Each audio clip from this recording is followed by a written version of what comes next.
Waalaikumsalam warahmatullahi wabarakatuh. Alhamdulillahirabbil alamin wassalatu wassalamu ala asyrafil anbiya'i wal mursalin sayyidina wa habibina wa maulana Muhammadin wa ala alihi wa sahbihi ajma'in amma ba'du. Puji syukur senantiasa kita panjatkan kepada Allah Subhanahu wa taala, tentunya atas berbagai macam nikmat dan karunia-Nya, terutama nikmat iman wal Islam, nikmat sehat walafiat, nikmat panjang umur, juga nikmat kesempatan sehingga pada pagi hari ini kita masih melaksanakan kewajiban kita yaitu sholat subuh secara berjamaah yang sudah kita laksanakan, dan akan kita lanjutkan dengan pembacaan kitab Fadilah Amal. Salawat dan salam dan doa kita sanjungkan kepada baginda kita Nabi Muhammad sallallahu alaihi wasallam, keluarga sahabat serta umat Islam istiqomah dengan sunnah-sunnahnya. Mudah-mudahan kita termasuk di dalamnya dan mendapatkan syafaat baginda Rasulullah sallallahu alaihi wasallam di yaumil qiyamah. Amin ya rabbal alamin. Jemaah salat subuh yang dirahmati Allah, kita akan lanjutkan kajian kita yaitu kitab Fadilah Amal, dan temanya masih seputar bulan Ramadan. Hadis keempat dari Sayyidina Ubadah bin Samit radhiyallahu anhu, baginda Rasulullah sallallahu alaihi wasallam bersabda, pada suatu hari menjelang bulan Ramadan telah datang kepadamu bulan Ramadan, bulan keberkahan. Pada bulan itu Allah Subhanahu wa taala akan memperhatikanmu dengan menurunkan rahmat khusus, menghapuskan dosa-dosa, mengabulkan doa-doa. Allah Subhanahu wa taala memandang lomba-lombamu pada bulan itu dan membangga-banggakanmu kepada para malaikatnya.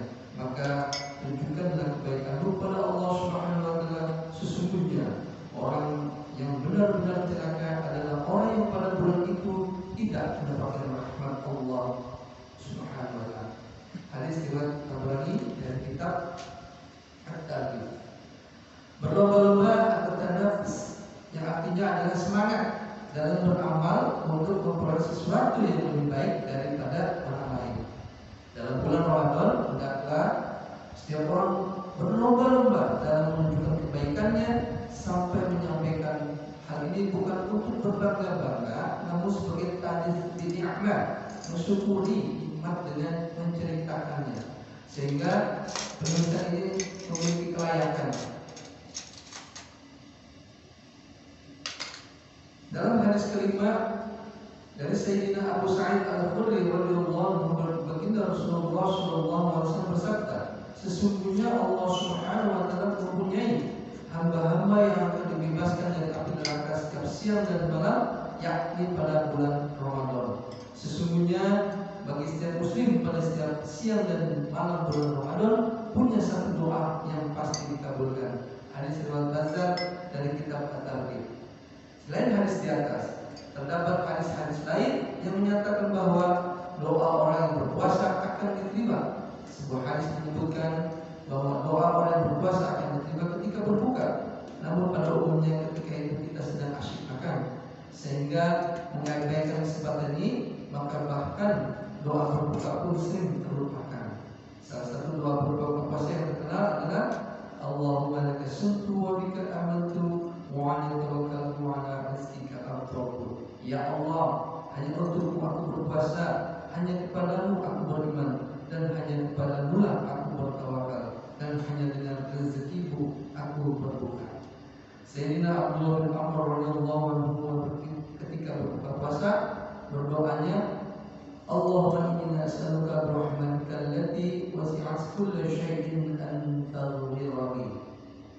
Ya Allah, aku mohon kepadamu dengan rahmat-Mu yang luas yang meliputi segala sesuatu agar Engkau mengampuniku. Dalam beberapa kitab dapati bahwa baginda Nabi sallallahu alaihi wasallam membaca doa yang artinya, wahai Engkau pemberi karunia luas, ampunilah aku. Ya wasi'al fadli ighfirli. Maka masih ada beberapa doa lain yang dapat dibaca ketika berbuka. Tidak ada doa khusus yang ditetapkan saat ini. Ketika berbuka adalah saat doa seseorang dikabulkan.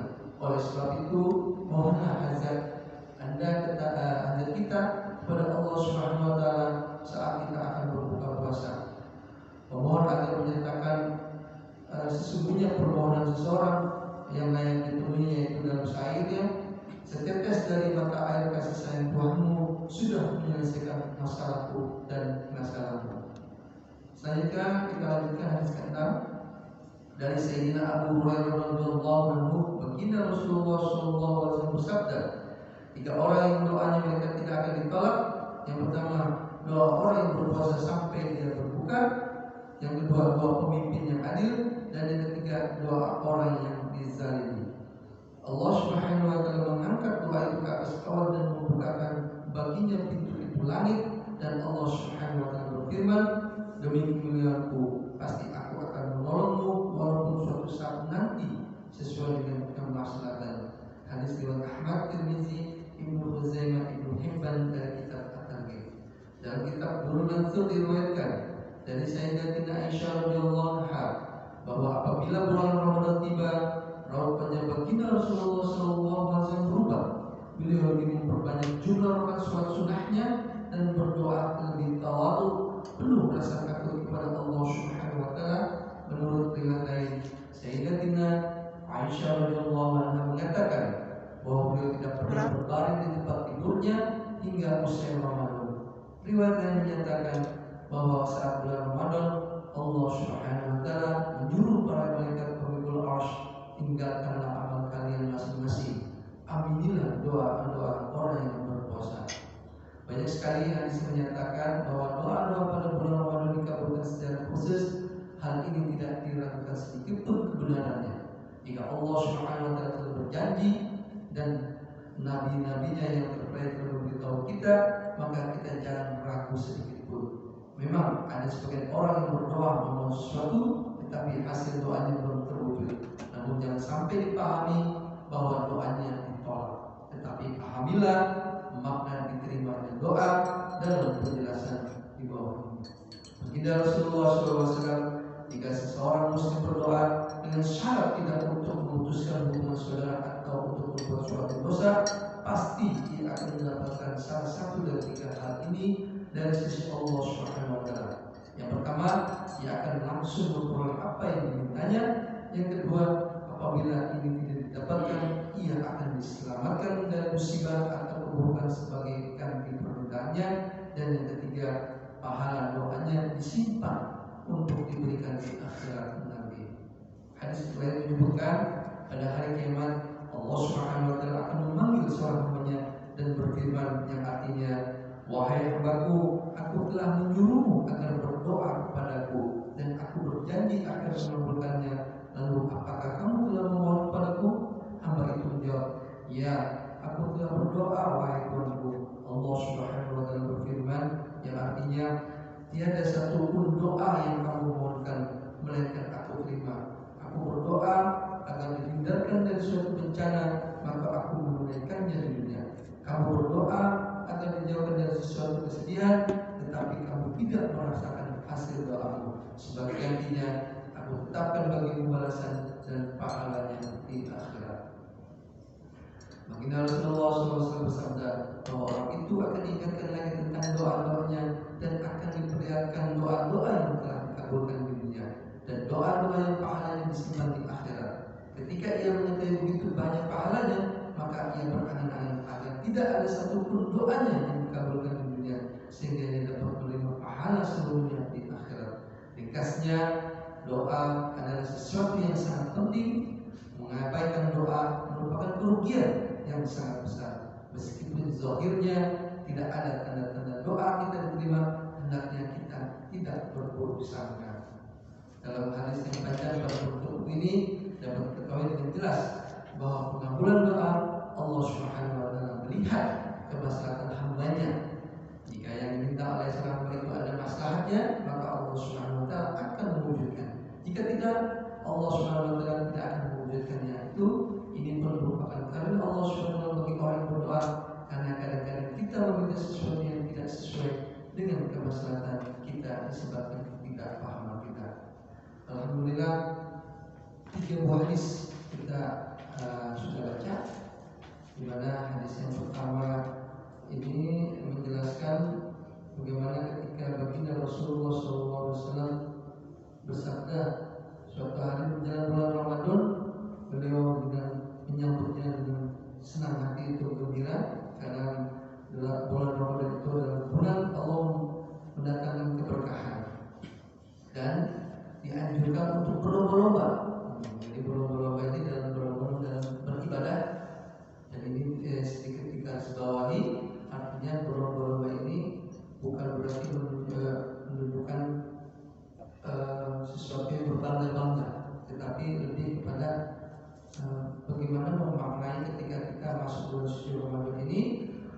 semangat beramal kita dan beribadah kita lebih meningkat.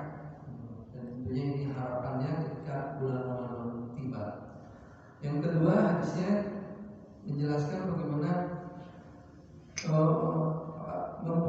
sesungguhnya Allah SWT mempunyai hamba-hamba yang akan dibebaskan dari api neraka setiap siang dan malam, yakni pada bulan Ramadan.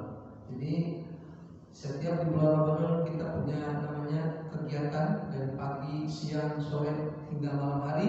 Mudah-mudahan itu merupakan kegiatan atau ibadah kita yang nantinya kita dibebaskan dari api neraka. Dan di dalam hal ini tentunya kita harus berdoa, karena di dalam hadis ini juga dikaitkan dengan ketika kita melaksanakan ibadah puasa, jangan sampai melupakan salah satu ketika kita akan berbuka puasa. Dan kemarin sempat saya mendengar dari penceramah yang Arifin, ketika kita berbuka puasa, yang harus kita lakukan adalah berbuka dulu, kemudian meminum air, setelah itu baru membacakan doa. Karena dari sini doanya bagi orang yang berpuasa dan pada saat itu akan dikabulkan oleh Allah Subhanahu wa taala. Kemudian untuk bacaan doa berbuka puasa di sini juga ada beberapa, namun tidak ada sesuatu yang menunjukkan bahwa doa berbuka puasa ini yang utama. Tapi pada intinya adalah doanya sesuai dengan yang mungkin sering kita sudah dengar dan sudah kita hafal.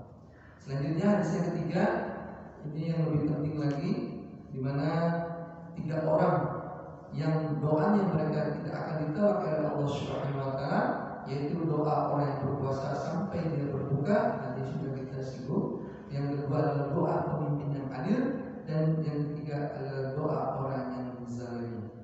Dalam hadis ini dijelaskan ketika di bulan suci Ramadan, baginda Rasulullah SAW memperbanyak jumlah rakaat sholat sunnahnya dan berdoa lebih tawalud. Dan di sini dijelaskan juga untuk doa-doa, terkadang kita sebagai umatnya memohon kepada Allah Subhanahu wa taala, seringkali doanya tidak diwujudkan atau diijabah. Namun di sini dijelaskan bahwa doa yang diwujudkan juga istilahnya dikabulkan, ada juga doa yang tidak dikabulkan. Dan doa yang tidak dikabulkan itu dijelaskan di sini akan disimpan di akhirat nanti sebagai bentuk pahala kita. Masya Allah. Ini jadi jangan sampai kita punya prasangka buruk ketika kita berdoa tapi tidak diwujudkan, bukan berarti doa kita itu tidak diterima, karena memang Allah Subhanahu wa taala sendirilah yang menjelaskan di sini bahwa pahala doanya nanti disimpan di akhirat nanti. Bahkan ada dikisahkan tadi sedikit, doanya di dunia tidak dikabulkan, ternyata dia lebih suka doanya disimpan di akhirat. Karena itu lebih baik menurut mengabulkan doanya, kerugiannya lebih banyak di dunia. Mengabaikan doa merupakan, sini menjelaskan, mengabaikan doa merupakan kerugian yang sangat besar. Meskipun zahirnya tidak ada tanda-tanda doa kita diterima, hendaknya kita tidak berprasangka buruk. Jadi garis bawahnya jelas sekali. Jadi jangan sampai kita berpikir ngapain berdoa gitu, dikabulkan. Mungkin di sini jelas bahwa hendaknya kita tidak berprasangka, karena zahirnya kita ada tanda dikabulkan doa tidak diterima, tapi kita harus tetap berdoa. Dan di sini juga dijelaskan ada perkara jika dilihat dari kemaslahatannya. Jadi Allah Subhanahu wa taala melihat kemaslahatan hambanya. Jika yang diminta oleh seseorang hamba itu ada maslahatnya, maka insya Allah Allah Subhanahu wa taala akan mewujudkannya. Jika tidak, Allah Subhanahu wa taala tidak akan mewujudkannya. Ini merupakan dari Allah Subhanahu wa taala bagi orang-orang yang berdoa. Alhamdulillah, mudah-mudahan 3 buah hadis yang kita bacakan ini menambah keilmuan kita dan tentunya dapat kita amalkan dalam kehidupan kita sehari-hari, terutama nanti kita saat ini menjelang bulan suci Ramadan. Dan memang kalau secara ilustrasi, kalau kita hajatan mungkin 1-2 bulan kita persiapannya, ya kan? Dan kita di dunia aja seperti itu, apalagi bulan suci Ramadan. Jadi tamu undangan Ramadan ini adalah bulan yang penuh rahmat dan ampunan. Kita harus mempersiapkan jauh-jauh hari tentunya itu sebagai bekal kita dalam menghadapi bulan suci Ramadan. Demikian yang dapat kami sampaikan, mudah-mudahan sangat bermanfaat terutama bagi saya pribadi dan tentunya juga yang mendengarkan. Dan ini merupakan salah satu bagian kami sebagai DKM untuk menyampaikan satu dua buah hadis atau firman Allah sebagai bentuk dakwah kita dan tentunya mudah-mudahan kita istiqomah dalam menyampaikan. Mari kita membacakan doa Allahumma barik lana fi Rajab wa Sya'ban wa barik lana